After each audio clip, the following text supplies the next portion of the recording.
Chapter 70, The Second Resurrection. Then Jesus and all the retinue of holy angels and all the redeemed saints left the city. The angels surrounded their commander and escorted him on his way, and the train of redeemed saints followed.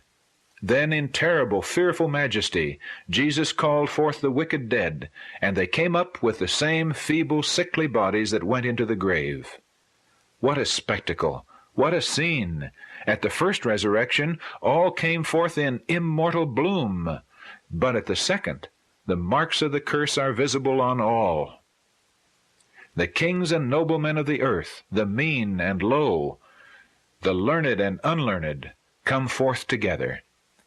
All behold the Son of Man, and those very men who despised and mocked him, who put the crown of thorns upon his sacred brow and smote him with the reed, behold him in all his kingly majesty. Those who spit upon him in the hour of his trial now turn from his piercing gaze, and from the glory of his countenance.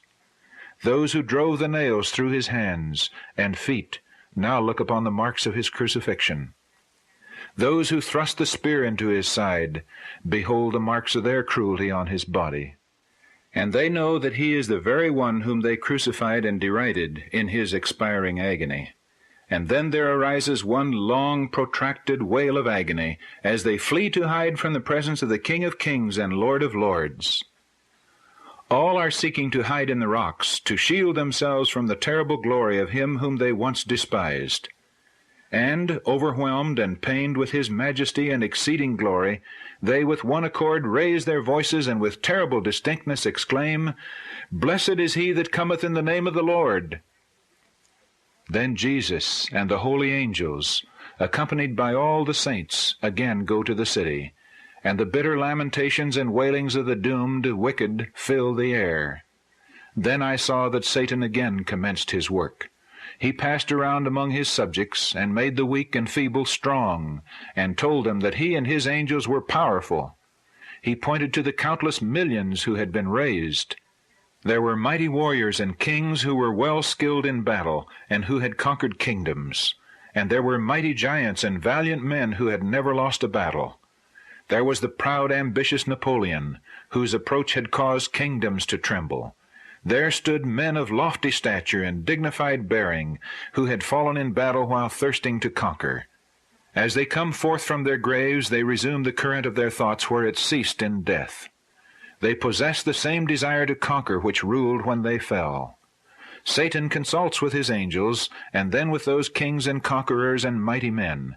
Then he looks over the vast army and tells them that the company in the city is small and feeble, and that they can go up and take it, and cast out its inhabitants, and possess its riches and glory themselves. Satan succeeds in deceiving them, and all immediately begin to prepare themselves for battle. There are many skillful men in that vast army, and they construct all kinds of implements of war. Then, with Satan at their head, the multitude move on. Kings and warriors follow close after Satan, and the multitude follow after in companies. Each company has its leader, and order is observed as they march over the broken surface of the earth to the holy city. Jesus closes the gates of the city, and this vast army surround it, and place themselves in battle array, expecting a fierce conflict. Jesus and all the angelic hosts and all the saints, with the glittering crowns upon their heads, ascend to the top of the wall of the city. Jesus speaks with majesty, saying, "Behold, ye sinners, the reward of the just, and behold, my redeemed, the reward of the wicked." The vast multitude behold the glorious company on the walls of the city, and as they witness the splendor of their glittering crowns and see their faces radiant with glory, reflecting the image of Jesus, and then behold the unsurpassed glory and majesty of the King of Kings and Lord of Lords, their courage fails.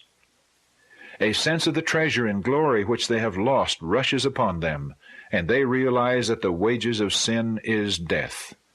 They see the holy, happy company whom they have despised, clothed with glory, honor, immortality, and eternal life, while they are outside the city with every mean and abominable thing.